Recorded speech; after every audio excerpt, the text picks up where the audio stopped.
네, 오늘 말씀은 시편 7편 1절에서 17절의 말씀입니다. 저와 여러분이 한 절씩 교독하시겠습니다. 제가 먼저 1절 읽겠습니다. 여호와여 내 하나님이여 내가 주를 믿습니다. 나를 쫓는 모든 사람들에게서 나를 구원해 건져 주소서. 그렇지 않으면 나를 구원해 주리가 아무도 없으니 그들이 사자같이 나를 물어뜯고 갈기갈기 찢어 놓을 것입니다. 여호와여 내 하나님이여 만일 내가 이 일을 했다면 그래서 내 손에 죄악이 있다면 내가 만약 나를 화해한 사람에게 악한 행동으로 갚았거나 내 적에게 아무 이유 없이 빼앗은 것이 있다면 내 적이 나를 쫓아와 붙잡게 하소서. 그가 내 영혼을 짓밟아 나를 땅속에 묻게 하시고 내 영광이 먼지 속에 있게 하소서. 여호와여 진노하며 일어나소서. 내 적들에 맞서 일어나 싸워주소서. 내 하나님이여 나를 위하여 심판을 명하소서.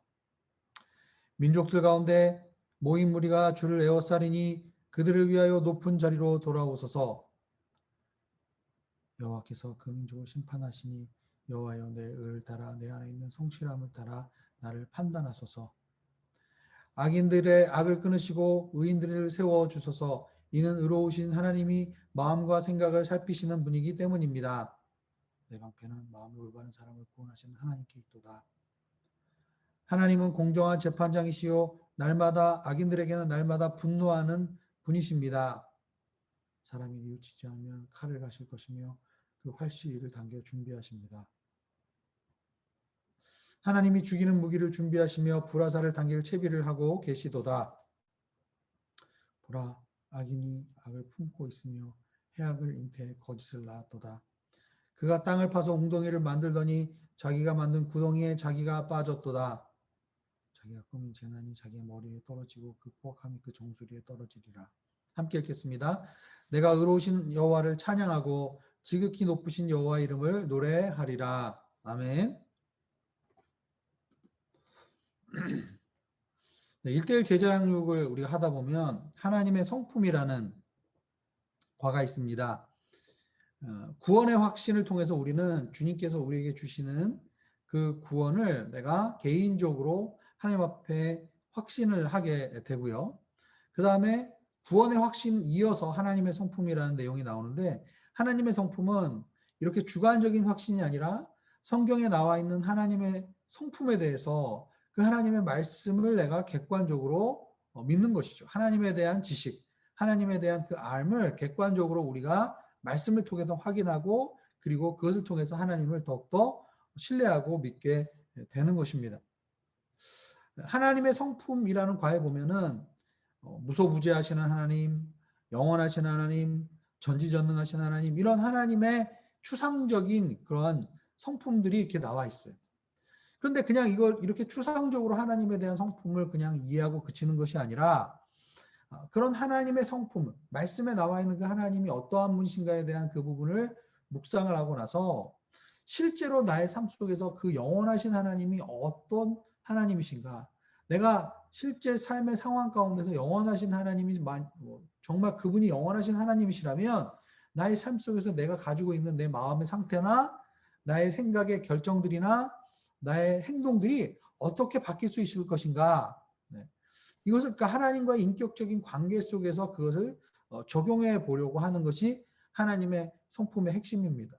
그래서 하나님의 성품을 공부하면서 그냥 추상적인 하나님에 대한 지식, 즉 신학적인 지식만을 열거하는 것이 아니라 구체적으로 그런 하나님을 내 삶 가운데 어떻게 경험했느냐를 가지고 1대1 양육자와 동반자가 함께 나누게 되는 것이죠. 자, 오늘 본문은 이제 억울함을 호소하는 그러한 또 다른 시편이라고 할 수가 있는데요.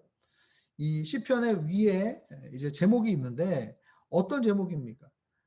베냐민 사람 구시에 관해 여호와께 부른 노래다 이렇게 이야기하고 있습니다. 개역개정에 보면 베냐민 사람 구시의 말에 따라 여호와께 드린 노래다라고 이야기를 하고 있습니다. 우리가 성경에서 베냐민 사람 구시가 누군지는 구체적으로 우리가 잘 알지 못합니다. 그러나 단초가 되는 것은 구시의 말 때문에 시편 기자가 이 시를 쓰게 되었다라는 것이죠. 어떤 말일까요? 뭐 격려하는 말, 위로하는 말, 뭐 세워주는 말 이런 말이 아니라 그를 대적하고 힘들게 하고 상처를 주고 이러한 말 때문에 시편 기자가 여호와께 이 노래를 부르게 되었다라는 것을 우리가 먼저 머리에 염두를 해야 할 것입니다. 여호와 내 하나님이여 라고 시작하죠. 1절에 보면 여호와 내 하나님이여.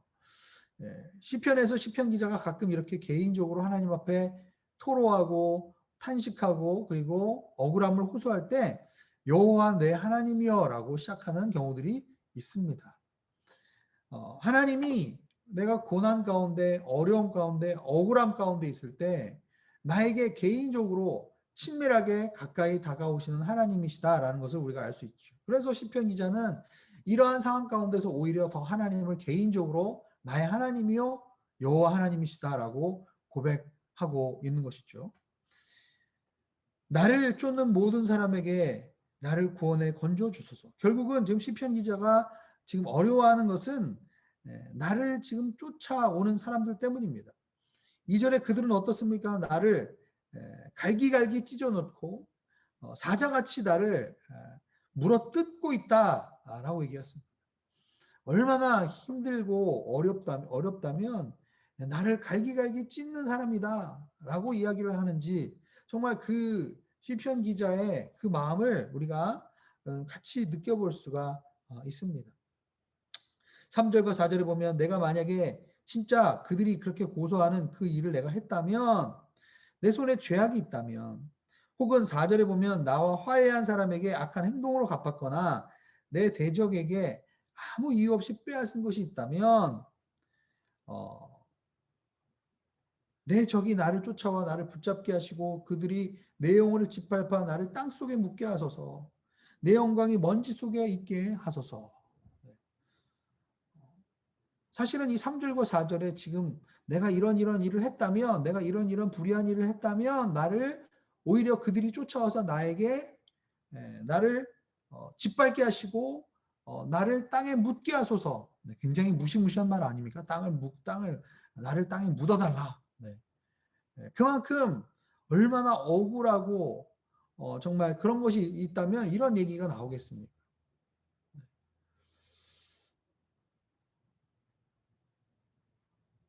그런데 원수의 추격과 박해가 얼마나 부당한지를 또 역설적으로 우리가 알 수가 있죠. 그러니까 3절과 4절과 5절에 나와 있는 이 내용들이 사실은 반대로 지금 원수들이 나에게 하고 있는 행위가 아닐까라는 추측을 우리가 해볼 수 있죠. 화해한 사람에게 악한 행동으로 갚았던지 이유 없이 막 빼앗든지 이런 일을 했다는 거죠. 그렇기 때문에 나도 만약에 내가 그들이 했던 일처럼 그렇게 하는 일이 있다면 나를 땅에 묻어버리셔도 좋습니다. 그러니까 사실은 그들이 나에게 하고 있는 그 행동에 대해서 이제 간접적으로 그것을 우리에게 시사하고 이야기를 해주고 있습니다.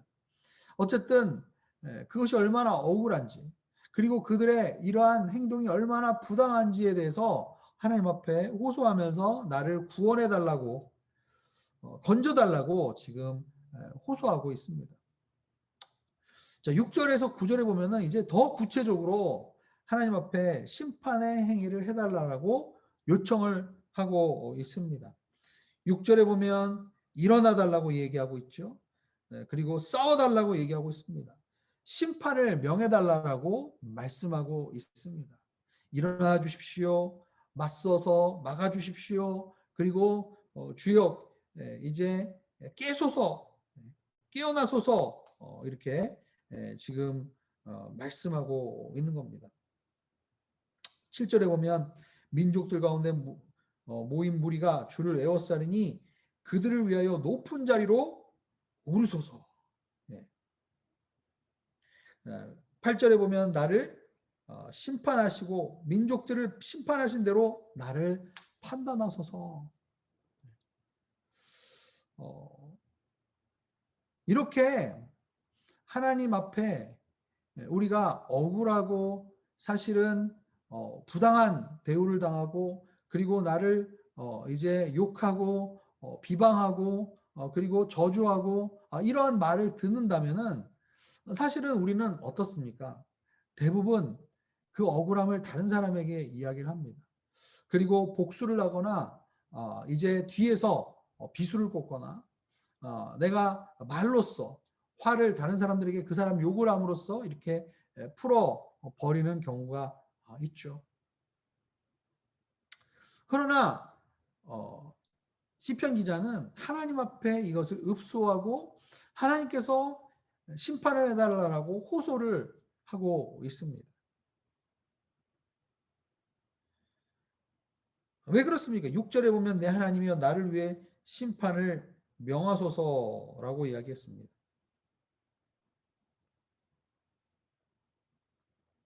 그런데 사실은 개역개정에 보면은 이미 심판을 명하셨기 때문입니다라고 이야기하죠. 영어 성경으로 보면 완료형, 현재 완료형으로 이야기하고 있습니다. 이미 하나님이 심판하셨습니다. 그렇기 때문에 이 심판의 구체적인 행위를 해주시기를 바랍니다. 라고 지금 요청하고 있는 거예요.